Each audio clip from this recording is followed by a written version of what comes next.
Pour apporter vos témoignages sur l'actualité, appelez Jean-Michel Apathy au 39 21. 50 centimes la minute, plus coût de l'appel. Jean-Michel Apathy, Maxime Switek. Vos appels au 39 21 comme tous les jours sur Europe 1. Nous parlons avec vous dans un instant de cette tentation que vous avez peut-être, celle de changer de vie, monter une entreprise, un petit commerce. Vous aussi, vous y pensez, appelez-nous 39 21. Mais d'abord, Jean-Michel, cette nouvelle campagne de la prévention routière, campagne qui revient notamment sur le traumatisme que représentent les accidents de la route pour les proches et les familles des victimes. Voilà, cette campagne s'intitule Onde de choc. Elle fait suite donc à 2 années qui sont très mauvaises pour la sécurité routière, et nous avons demandé pour nous aider dans ce dialogue avec vous avez appelé le 3921 sur ce sujet. Nous avons demandé à Michel Chevalet, journaliste à la télévision, de venir avec nous dans ce studio d'Europe Midi. Votre fils, Michel Chevalet, a été victime d'un accident très grave il y a quelques années. Oui, quand vous avez dit en préambule que les accidents très graves, on pense toujours aux morts. Bien sûr, c'est toujours les victimes, mais on ne parle pas des blessés, et les blessés très graves, et surtout des conséquences sociales. Je vous en dis juste 2 mots. Mon fils, j'ai deux garçons, donc le deuxième a été victime d'un très grave accident dû à la connerie humaine. Il n'y a pas d'autres explications. Il a été écrasé entre 2 camions sur l'autoroute alors qu'il n'y était absolument pour rien. Il y a eu un ralentissement, le gars qui était derrière n'a pas freiné. Les 2 camions se sont emboîtés. Il a fallu 2 heures pour désincarcérer.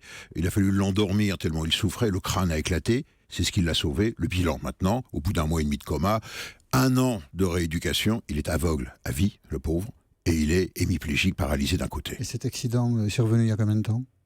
2001. 2001. On est contre 2001. Donc, et la conséquence, si vous voulez, bien sûr, pour lui, c'est terrible. Mais pour la famille, ça vous fait éclater toutes les structures familiales et sociales. Juste un exemple, les politiques vous disent quand je quitte l'Élysée, le téléphone sonne plus, c'est ce que dit Sarkozy. Notre métier aussi, vous en savez quelque chose. Mais là, il était dans la restauration. Donc dans la restauration, vous avez toujours les copains qui viennent à midi pour boire un coup, puis disent tu restes manger un morceau. Mais là, le téléphone s'arrête. Plus personne ne vient le voir. C'est fini. Il est isolé. Même sa femme l'a quitté. Donc il a fallu gérer ça. Son petit garçon ne le voyait plus. Enfin, il ne le voit plus maintenant parce qu'il est aveugle. Mais son petit garçon avait 1 an au moment de l'accident. Il en a 16 aujourd'hui. Il me dit, et c'est ce qui est terrible, il me dit comment il est habillé, décris-le-moi, à quoi il ressemble, qu'est-ce qu'il fait. Vous voyez, le trauma social et humain est terrible pour les blessés très graves. Enfin, moi j'ai une souffrance. Aller à gare. C'est une souffrance terrible pour celui, bien entendu, qui est accidenté. Et pour la famille. Et pour toute la famille bien autour de lui. Sûr. Moi j'ai participé à une émission à la télé, j'en ai fait un livre. Vous allez à Garches, c'est terrible la détresse humaine. Les familles, dans quel état elles sont. Et puis, dernier détail, moi quand j'étais à Bicêtre, vous avez des gens qui tournent autour dans les couloirs. Vous dites qu'est-ce qu'il fout ce type-là ? Moi il lisait Le Monde, et puis après il allait près des familles. Alors les familles, mais sont paumés complètement. Vous savez, vous êtes KO. Des professionnels. Attendez, je peux vous arranger ça. Moi j'ai des relations. Mais attendez, je vais vous faire un chèque tout de suite pour vous dépanner. Mais à partir du moment où vous touchez de l'argent, la compagnie d'assurance dit c'est déjà que vous êtes d'accord sur le règlement à l'amiable. Et les gens sont dépouillés légalement. C'est scandaleux. C'est horrible. Ce cynisme de la nature humaine est révoltant. C'est affreux. Quand vous citiez Garches, Michel, c'est juste pour que ceux qui ne le savent pas, c'est là où il y a les très grands blessés des accidents qui sont en rééducation. Dans tous les gros hôpitaux, bien sûr. Garches, c'est très fort dans la traumatologie et la rééducation surtout. Et effectivement, quand on voit ce spectacle, on doit réfléchir à la manière dont on se conduit ensuite sur la route. Mais écoutez, ça s'est passé. Moi, j'avais fait l'effort. En 7/10 de seconde, sa vie a basculé. Bonjour Laurence. Oui, bonjour Jean-Michel. Vous êtes à Saint-Just-d'Avray, dans le Rhône ? Oui. Vous roulez beaucoup, vous êtes... Eh bien oui, parce que je suis le chef d'entreprise d'une TPE, près de Lyon, comme vous venez de dire, et je sillonne assidûment la moitié sud de la France pour visiter mes clients. C'est-à-dire que je parcours entre 50 et 60 000 kilomètres par an. Donc vous êtes une usagère de la route qui sans doute avait été confrontée dans votre vie à peut-être des accidents. Mais c'est votre fille notamment qui a été mêlée à un accident ? C'est ma fille qui était l'année dernière directement impliquée dans un suraccident. Ça veut dire qu'il y avait déjà un accident avant et que les voitures se sont réencastrées après derrière et qui a causé la mort de 2 jeunes gens qui étaient devant elle. Elle n'est pas directement coupable, mais il n'en demeure pas moins que sa vie a changé et qu'il n'est pas une journée où elle ou nous ne pensons pas à cette famille qui a été durement affectée. Voilà. La zone était accidentogène, il y a eu des plusieurs accidents à des périodes répétées et rien n'a été fait à ce jour par les pouvoirs publics. Donc j'attire l'attention sur le fait aussi qu'il n'y a pas une réaction rapide des pouvoirs publics pour régler le problème d'une zone accidentogène. Et malgré cette sensibilisation qui est la vôtre au travers de ce que votre fille a vu, vous dites que vous vous laissez aller, par exemple, à des conversations téléphoniques dans la voiture. Voilà, alors me laisser aller, Jean-Michel, je ne suis pas trop d'accord. Le travail l'exige, Voilà. mais ça n'est pas très raisonnable. Voilà, ma voiture, c'est mon second bureau. Oui. Donc évidemment, je réponds au téléphone. Et même s'il est intégré à mon véhicule, il est vrai, il n'en demeure pas moins que mon attention est diminuée. Surtout si je rentre dans des discussions techniques. Ça, j'en ai absolument conscience. Et généralement, je réduis ma vitesse. Pour gagner du temps, je déjeune aussi dans mon véhicule, comme beaucoup de gens. Et là aussi, force est de constater ça perturbe que la votre conduite s'en attention, ressent. bien sûr. Ouais. Donc la conduite, elle devient un petit peu aléatoire. On déborde un petit peu sur la voie opposée. Et puis on roule, enfin en ce qui me concerne, moi je roule en dessous de la moyenne. Je diminue ma vitesse et je tiens le volant à une main plutôt qu'à deux. Vous êtes fait peur parfois ? Pardon ? Vous êtes fait peur parfois quand vous dites oui, vous ça êtes m'arrive déporté de me sur rendre la compte route que je pars sur le côté, oui, d'accord.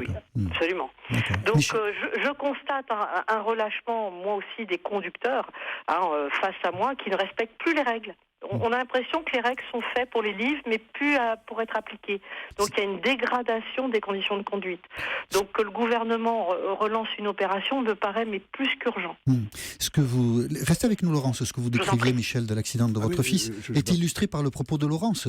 Quelques secondes, 2 secondes d'inattention. Mais ça va très vite. Attendez, moi j'étais prof de maths et je disais toujours à mes élèves, on prend toujours 108 km par heure comme référence. Pourquoi ? C'est 30 mètres secondes. Bon, c'est comme c'est le carré de la vitesse qui joue pour l'énergie, donc c'était facile, ça faisait 900. Donc, tel que vous faites là, c'est en très une facile. seconde, attendez, c'est actéré, vous faites 30 mètres secondes. Or, la distance qui nous sépare de la voiture qui est devant, et 50 bien mètres, sûr, et quand on roule à 100 à l'heure, vous voyez, mais c'est des attitudes, si vous voulez, je veux dire pas suicidaires, mais malheureusement, si vous voulez, on est victime des progrès de la technique. C'est-à-dire qu'on a des routes qui sont des milliards, donc on ne ressent plus la route, et deuxièmement, toutes nos voitures sont faites pour être tolérantes et nous pardonner nos écarts. Et donc, le cerveau, qui est un grand fainéant, le cerveau, il économise son énergie, il la gère très bien, il dit mais ça je le sais, et on fonctionne par automatisme. Et donc notre état de vigilance descend. Et quand il se produit quelque chose, le temps de réponse n'est pas suffisant. Laurence, oui. Oui, la distance entre les véhicules n'est pas respectée. Moi, souvent, je fais un petit signe de la main pour signaler au véhicule qui est derrière moi qu'il faut qu'il recule. Et la plupart du temps, les gens me répondent par un signe désagréable. Ils comprennent pas, oui, c'est ça. On vous fait un bras Non, ils veulent pas. Ils veulent pas. On vous fait un bras d'honneur plutôt qu'on vous dise merci. Des règles. C'était le problème de mon fils qui a été écrasé entre 2 camions parce que le gars derrière, il téléphonait pas, mais il dormait, quoi. Il roupillait quasiment au volant et il était à 5 mètres derrière lui, comme malheureusement on le voit trop souvent. Et moi, je ralentis quand on me colle comme ça. Je me mets tout de suite à descendre la vitesse, donc ce qui fait que les personnes sont souvent exaspérées de me suivre et me dépassent ou je me rabats à la première occasion. Mais c'est vrai que je me bats plus parce que c'est tellement débile que on peut rien y faire. Bon. Merci Laurence pour votre témoignage et peut-être que vous téléphonerez un peu moins après notre conversation, peut-être. J'essaierai d'être plus prudente. C'est très gentil. Je vous souhaite une très bonne journée, Laurence. À bientôt. Bonjour Marie-Ange. Bonjour à tout le monde et à tous les auditeurs. Moi, vous êtes à Rueil-Malmaison. Oui, je suis à Rueil-Malmaison. Donc moi, je n'ai pas perdu de gens très très proches dans les accidents de voiture, mais entre autres la petite sœur d'une de mes amies d'enfance, et c'est ce que je disais, ça fait déjà plus de 30 ans et on en parle encore, parce que ça laisse un traumatisme à vue. J'ai perdu d'autres amis aussi dans des accidents de la route par la bêtise humaine, des voitures trop chargées, des voitures trop près, pas de respect du code de la route. Et je suis d'accord avec l'auditrice d'avant, là, c'est pareil. Moi, je ne téléphone jamais en voiture.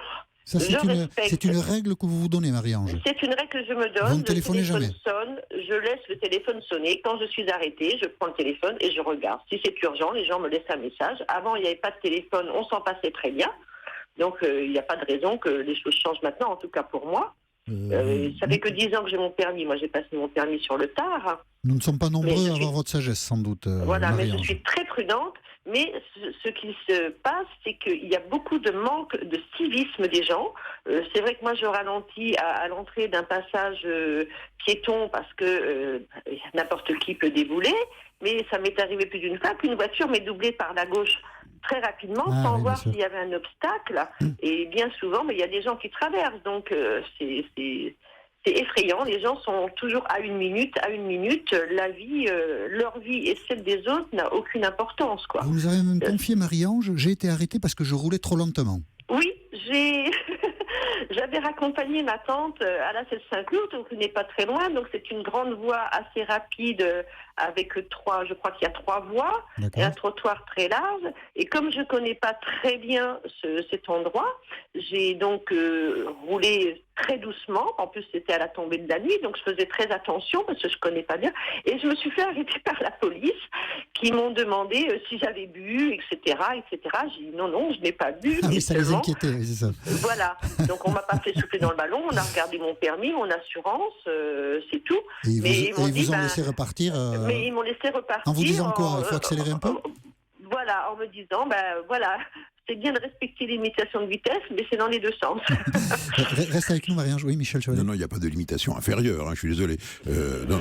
Oui, voilà, pour moi non plus. Peut-être qu'à un moment, on représente un embarras pour la circulation sur autoroute. Parce que c'est l'écart de vitesse qui est dangereux. C'est pas la vitesse en soi directement, c'est l'écart des vitesses. Oui, les uns qui roulent très vite et d'autres trop lentement, qui deviennent des obstacles. C'est le problème des petites voiturettes. Moi, je trouve que c'est un scandale typiquement français.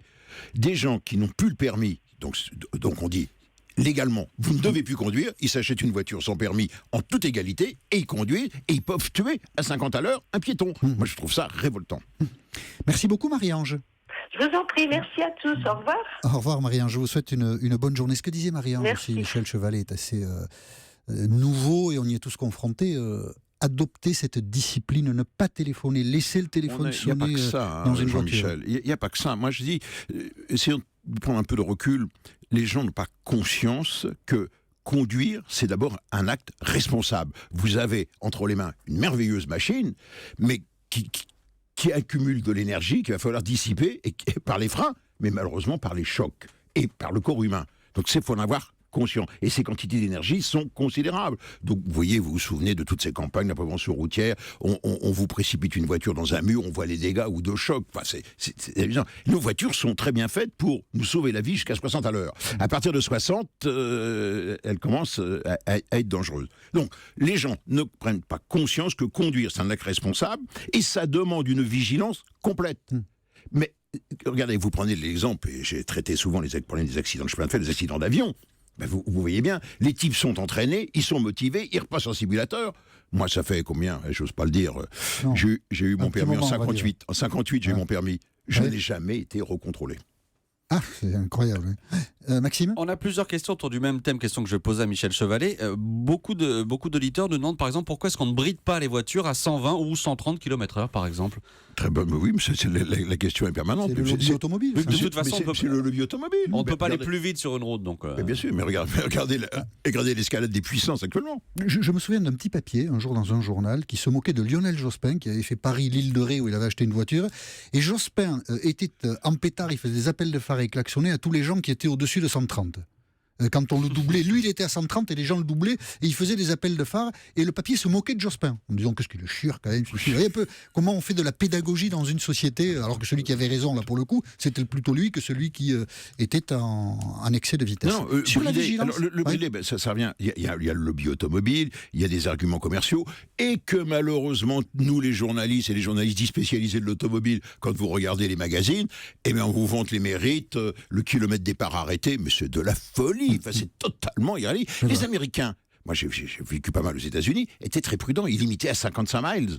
Mais maintenant, comme ils ont des voitures beaucoup plus puissantes et les voitures japonaises, les types roulent beaucoup plus vite et ils ont un gros problème de sécurité. Bonjour Hubert. Bonjour. Vous êtes à Lorient. On parlait de la vigilance. Vous dites justement que quand vous roulez trop lentement, c'est votre vigilance qui est prise en défaut. Que voulez-vous dire? Malheureusement, c'est vrai que les vitesses, il faut absolument les respecter, hein, ça on ne reviendra pas là-dessus.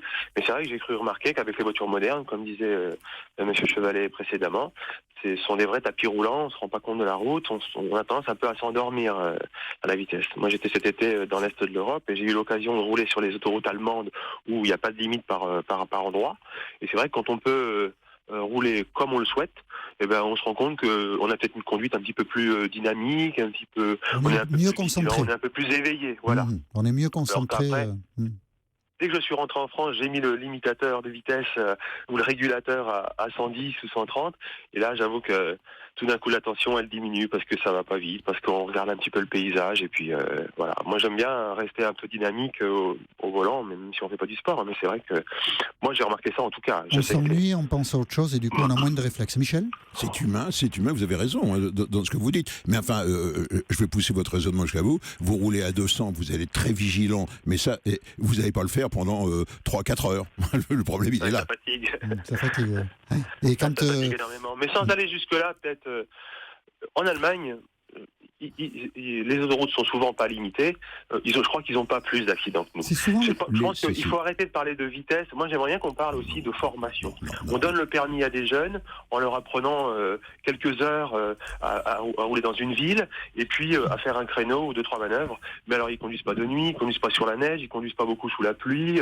Ils n'ont pas beaucoup d'expérience en fait. C'est souvent l'exemple, excusez-moi Hubert, je vous coupe juste, Michel Chevalet, c'est souvent l'exemple qu'on donne de l'Allemagne. Oui, l'Allemagne, non, c'est un faux exemple, parce qu'il y a certaines portions d'autoroutes qui ne sont pas limitées. Hein. Non, d'une manière générale, ils sont sujets aux limites. Non, le problème de la vitesse, c'est il faut des réflexes de pilote de Formule 1, parce que je vous dis, on fait 30-40 mètres secondes. Et je vous garantis que même moi, à mon âge, j'ai du mal maintenant à avoir les réflexes. Et puis, deuxièmement, les gens n'ont pas les formations spéciales pour ça, c'est tout. Une voiture, c'est un engin dangereux. Bon, Hubert, si vous faites une sieste cet après-midi, pas dans la voiture. Hein. D'accord ? Merci en tout cas d'avoir témoigné sur l'antenne d'Europe 1. Voilà, Michel Chevalet, on était heureux de vous accueillir pour cette campagne qui s'appelle Onde de choc. Si on peut la réécouter parce qu'elle est quand même très bien faite et elle présente bien les difficultés, les drames que représentent les accidents de la route. Étienne va avoir un accident. Il mourra dans quelques instants sous les massages impuissants des pompiers. Sophie retrouve son petit ami. Elle se réveillera sur un lit d'hôpital, mais ses jambes resteront endormies. Le père d'Étienne sera le premier à prendre sa mort. On ne le verra plus sourire. Le père de Sophie sacrifiera tout pour la faire à nouveau marcher. Sa mère sera hantée par le souvenir de ses premiers pas.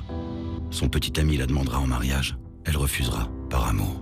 Sécurité routière. Tous touchés, tous concernés, tous responsables. Voilà, tous touchés, tous concernés, tous responsables. Merci Michel Chevalet. Très bien fait. Hein. Très bien enfin, on s'occupe des victimes. Enfin.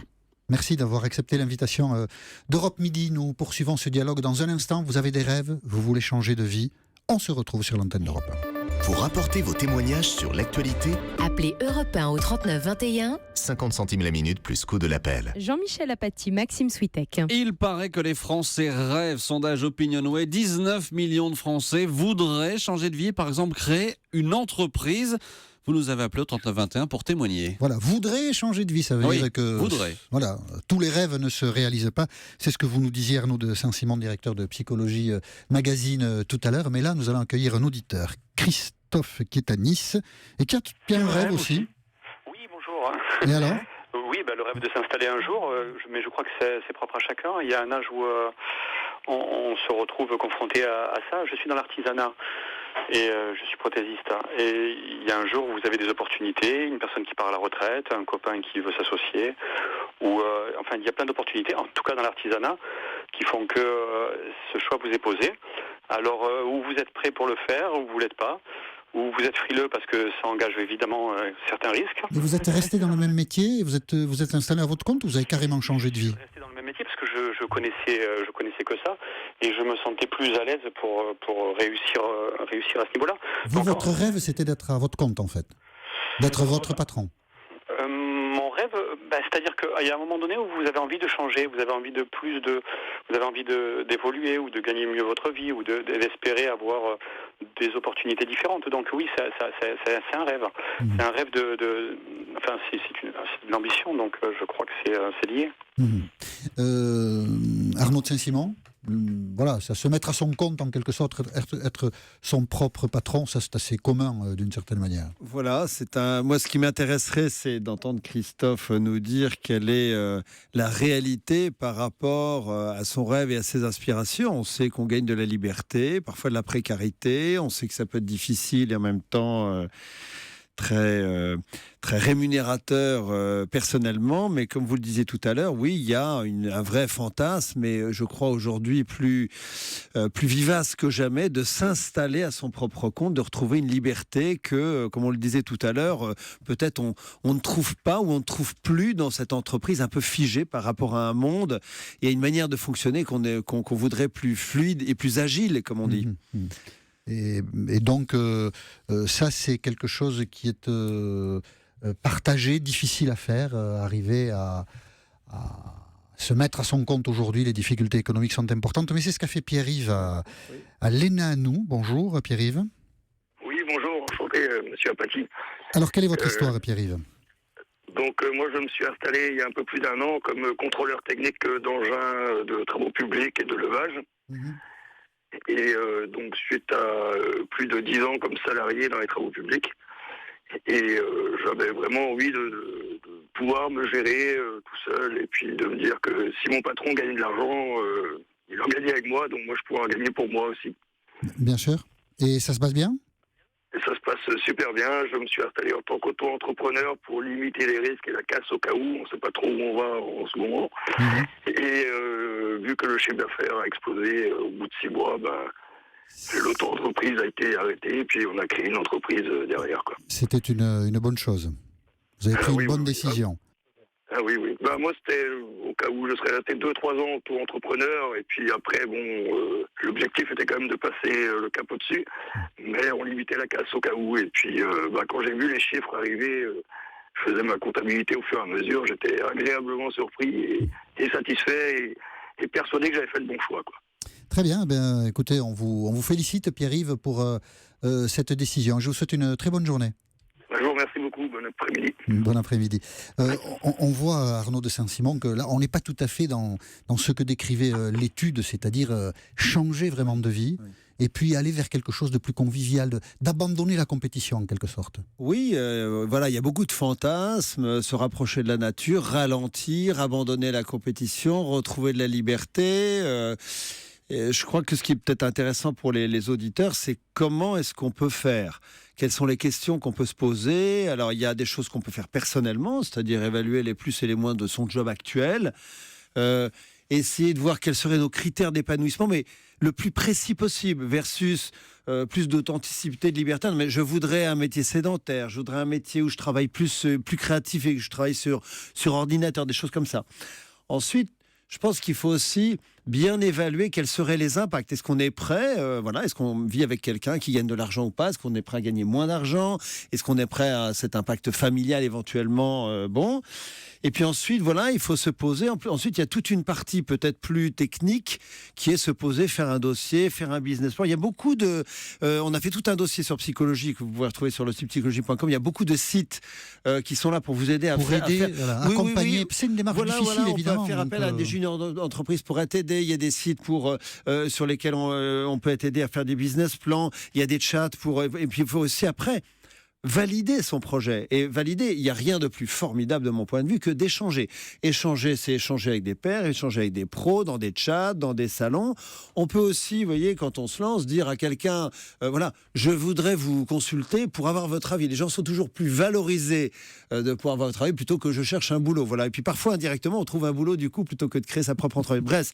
Il y a beaucoup de choses à faire avant d'évaluer le projet. Et finalement, c'est peut-être ce que disait ce monsieur, peut-être qu'il avait un immense projet et que son projet, finalement, c'est juste de rester dans le même métier, mais de devenir auto-entrepreneur. Maxime ? Oui, un message de Franck sur Twitter avec le hashtag du midi qui nous dit ce qui est drôle, c'est qu'aucun de ceux qu'on a entendus ne rêve d'évoluer dans son entreprise. Franck nous dit car c'est impossible.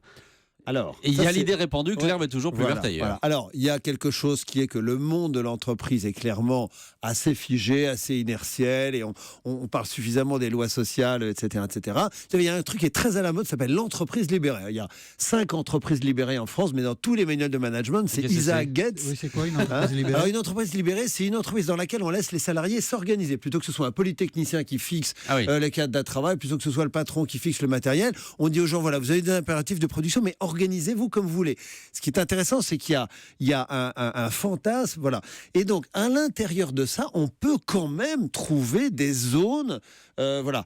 J'en parlais tout à l'heure, développer ce qu'on appelle l'intrapreneuriat, sortir de la matrice et de l'inertie et être plus en mode projet. Pourquoi pas télétravailler, hein, quand on veut retrouver la aujourd'hui, c'est liberté. possible, Voilà. bien sûr. Il y a Ouais, quand bien même sûr. peut-être, on peut travailler des zones de liberté. Voilà. Bonjour Francis.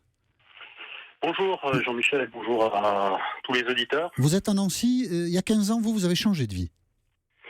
Oui, il y a 15 ans, j'ai changé de vie après avoir travaillé pendant plus de 20 ans dans des grands groupes internationaux, français, anglais et américains, Oui. d'informatique et de télécom. Oui. Après avoir été très bien payé, on gagnait très bien notre vie dans ce genre d'activité, dans ce genre de groupe, j'ai eu envie de changer parce que je ne supportais plus la pression. J'avais envie de retrouver de la liberté. Je ne supportais plus la pression des petits chefs parce que dans les entreprises, c'est comme dans la politique, vous avez toujours des petits assez moyens, assez mauvais, assez médiocres, mais qui font partie du bon train, qui se sont accrochés à la bonne locomotive à un moment donné, et puis qui, un jour, vous expliquent comment il faudrait que vous fassiez, alors que eux ne l'ont jamais fait, eux n'ont jamais su le faire. Et donc, Tout ça vous a fatigué, oui. Ça m'a fatigué. Les séances de licenciement, c'était une période dans laquelle il y avait beaucoup de plans de restructuration dans tous ces grands groupes. Oui. Donc, vous vous retrouvez dans un hôtel au vert avec la liste de vos collaborateurs et on vous a expliqué qu'il fallait en enlever 3, 4, 5, 10, 20. Donc, tout ça a été très usant. Je me suis réveillé un matin, j'ai dit à mon épouse, c'est terminé, je veux faire autre chose. Et j'ai quitté complètement ces domaines-là pour aller vers de la vente de glace et de sorbet bio. Voilà. Et là, C'est-à-dire glace, vous avez ouvert un magasin, vous avez fait quoi? je travaille beaucoup avec les professionnels, les restaurateurs, les traiteurs, les boulangers, pâtissiers, etc. Ce qui me fait rencontrer d'autres types de gens que ceux que j'ai rencontrés pendant 20-25 ans. Je suis plus du tout sur les mêmes, ni évidemment les mêmes revenus. C'est ce que disait votre invité tout de suite, c'est que j'ai baissé moi mon revenu de 10 fois. Je gagne aujourd'hui 10 fois moins que quand j'étais Vous gagnez dans une grande dans entreprise. ce monde-là. Je suis 10 fois plus serein. Je suis libre. Quand je fais quelque chose de bien, je me félicite moi-même. Et quand je fais quelque chose de mal, eh bien, je m'enguirlande moi-même. Vous avez mis combien de temps, Francis, entre le moment où vous avez pris cette décision et le moment où vous avez réalisé ce que vous vouliez faire? Il s'est passé combien de temps? Quelques mois, ça va très vite. Hein. Ça a été vite. C'était rapide. D'accord. Aujourd'hui, c'est encore plus rapide avec l'auto-entreprise, même si on pourrait avoir un autre débat sur l'auto-entreprise, qui est un statut que je critique vertement. On ne va pas le critiquer là, parce que c'est autre chose, mais vous étiez assez décidé dans votre démarche. Voilà, c'était rapide. Il y a 2 jours d'administratif, et puis avant, il faut quand même un peu mûrir le projet, il faut étudier, il faut... Voilà. En tout cas, vous vous félicitez du choix que vous avez fait, Francis. Je me félicite surtout d'avoir oublié ce monde, alors attention, c'est un grand mot, capitaliste, presque citron, où vous êtes un jour adulé, et la semaine d'après, parce qu'on a changé de chef, vous êtes à moins que rien. Puis de nouveau, ce chef se fait virer, il y a quelqu'un qui arrive et qui fait de vous la nouvelle star, etc. Donc tout ça n'a aucun sens. Restez avec nous, Francis.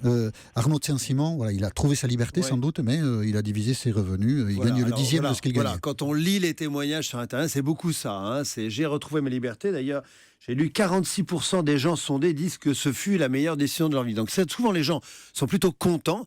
Mais il y a une baisse de revenus. Ce qui est intéressant aussi, c'est que ce monsieur fuit, on n'en a pas parlé, la pression des grands groupes, en fait, le stress, voire le burn-out, qui sont des choses dont on parle beaucoup. Il faut juste veiller à ne pas se retrouver avec la pression des banquiers et l'angoisse de l'incertitude. Donc, il faut bien évaluer le poids entre la pression qu'on quitte.